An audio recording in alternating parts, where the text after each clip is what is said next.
नमस्कार दोस्तों, online स्केमयू YouTube channel में आप सभी का स्वागत है। और आज के इस वीडियो में बात करने वाले स्केमयू यूजी सेमेस्टर 3 जो कि सेशन आप लोग का 2024 से 28 है।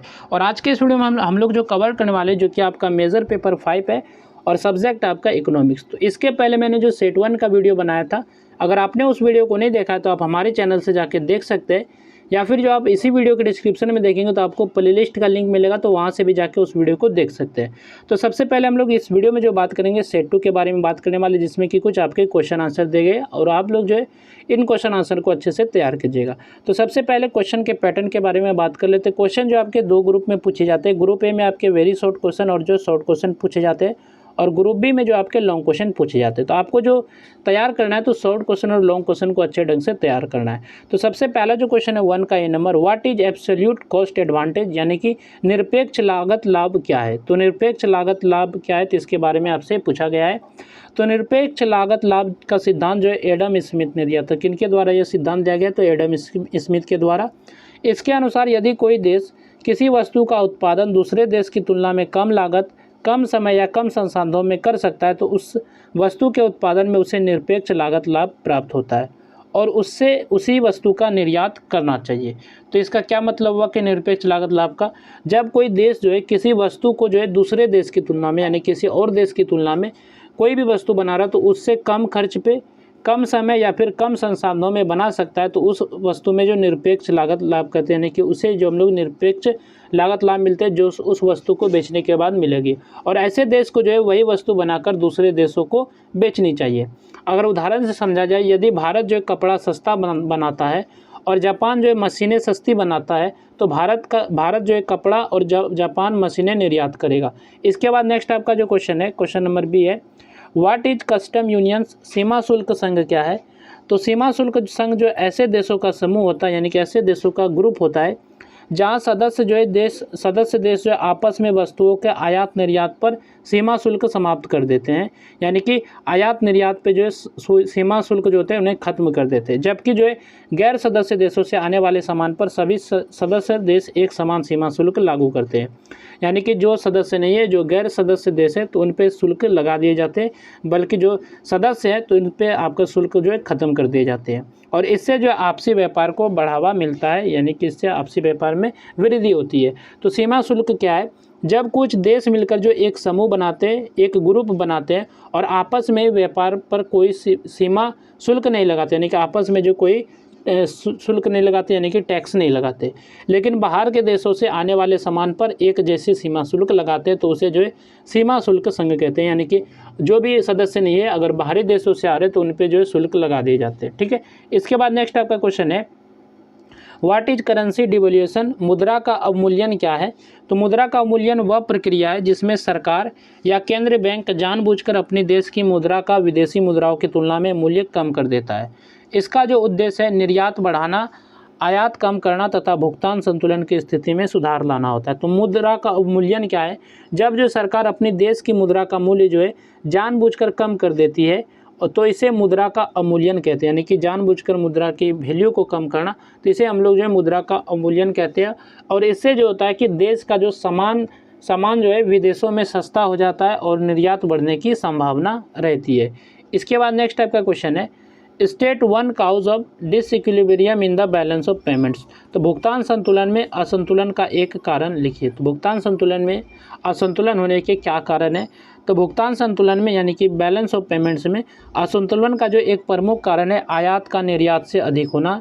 जब कोई देश जो अधिक वस्तुएं और सेवाएं विदेश से खरीदता है तथा कम निर्यात करता है, तब विदेशी मुद्रा का जो अधिक भुगतान होता है और भुगतान संतुलन में असंतुलन उत्पन्न हो जाता है।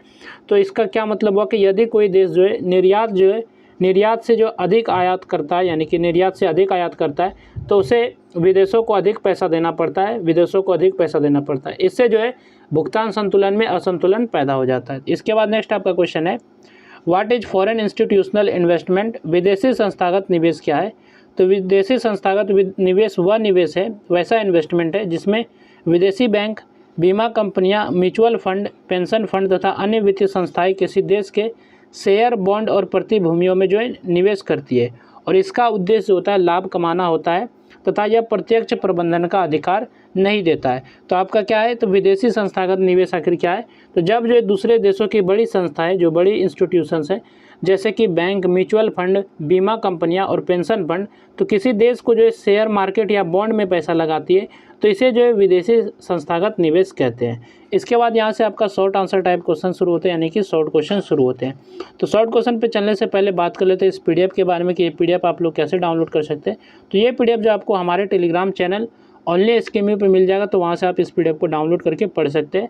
और आपको पीडीएफ डाउनलोड करना है तो वीडियो के डिस्क्रिप्शन में भी लिंक दिया गया, तो वहाँ से भी आप क्लिक करके टेलीग्राम पे पहुँच सकते हैं और वहाँ से आप पीडीएफ को डाउनलोड करके पढ़ सकते हैं। तो क्वेश्चन नंबर 2 जो कि आपका क्वेश्चन है, explain the Heckscher-Olin theory of international trade. तो हेक्सर-ओलिन अंतर्राष्ट्रीय व्यापार सिद्धांतों की संक्षिप्त व्याख्या कीजिए। तो हेक्सर-ओलिन जो अंतर्राष्ट्रीय व्यापार का सिद्धांत है, तो इसके बारे में आपको व्याख्या करके बताना है। तो हेक्सर-ओलिन सिद्धांत का प्रतिपादन, यानी कि इस सिद्धांत को जो है स्वीडन के अर्थशास्त्री एली हेक्सर तथा बर्टिल ओलिन ने किया। तो इस सिद्धांत को जो है एली हेक्सर और बर्टिल ओलिन ने दिया है, और जो इस सिद्धांत के अनुसार अंतर्राष्ट्रीय व्यापार का जो मुख्य आधार है, देशों में उत्पादन के साधनों जैसे श्रम, पूंजी तथा प्राकृतिक संसाधनों की उपलब्धता में अंतर होता है।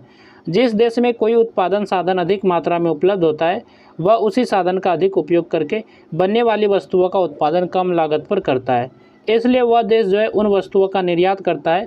दूसरी ओर जिस देश में वह साधन कम उपलब्ध होता है, तो वह उन वस्तुओं का आयात करता है।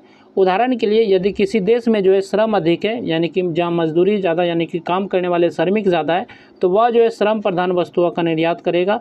और इसी प्रकार जो है पूंजी अधिक होने पर देश पूंजी प्रधान वस्तुओं का उत्पादन और निर्यात करेगा। और यह सिद्धांत बताता है कि संसाधनों की भिन्नता ही देशों के बीच व्यापार का प्रमुख कारण है।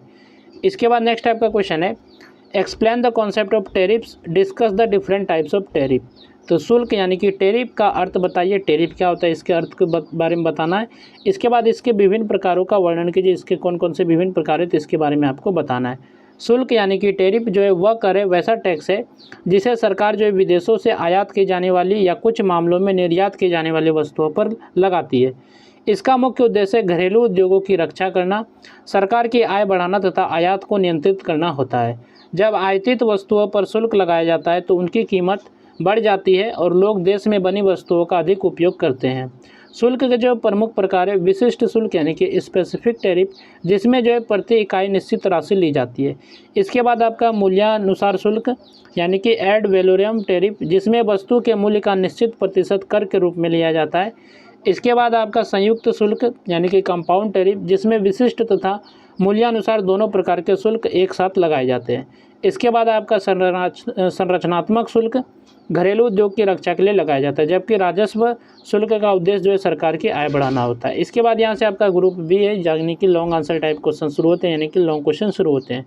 तो क्वेश्चन नंबर 4 जो आपका क्वेश्चन है, discuss the theory of absolute cost advantage, how does it differ from the theory of comparative cost advantage. तो निरपेक्ष लागत लाभ सिद्धांत की विवेचना कीजिए, यानी कि निरपेक्ष लागत लाभ सिद्धांत क्या है, तो इसके बारे में आपको बताना है। और यह जो है तुलनात्मक लागत लाभ सिद्धांत से किस प्रकार भिन्न है, यानी कि यह जो है तुलनात्मक लागत लाभ से किस प्रकार अलग है। इसके बाद नेक्स्ट आपका क्वेश्चन है, क्वेश्चन नंबर जो कि 5 है, what is protection in international trade, explain the arguments in favour of and against protection. तो अंतर्राष्ट्रीय व्यापार में संरक्षण क्या है और संरक्षण के पक्ष एवं विपक्ष के तर्कों की व्याख्या कीजिए। इसके बाद नेक्स्ट आपका क्वेश्चन है, question number 6, explain the gold standard theory यानी कि mint parity theory of exchange rate determination, compare it with the purchasing power parity theory. तो स्वर्ण मानक सिद्धांत के आधार पर विनिमय दर निर्धारण की व्याख्या कीजिए और इसकी तुलना जो क्रय शक्ति समता सिद्धांत से कीजिए। इसके बाद नेक्स्ट आपका क्वेश्चन है, question number 7, what are the measures to correct a defect in the balance of payments, explain in detail. तो भुगतान संतुलन के घाटे को दूर करने के उपायों की विस्तार से व्याख्या कीजिए।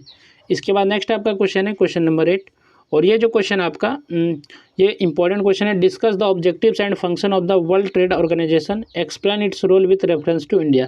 तो विश्व व्यापार संगठन के उद्देश्य एवं कार्यों की चर्चा कीजिए और भारत के संदर्भ में इसकी भूमिका स्पष्ट कीजिए।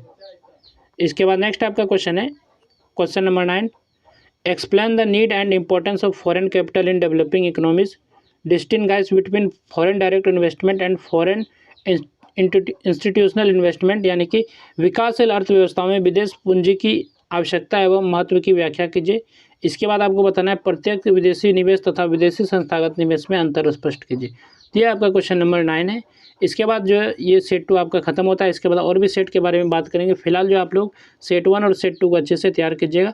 तो चलिए फिर मिलते हैं नेक्स्ट वीडियो में। इस वीडियो में बस इतना ही।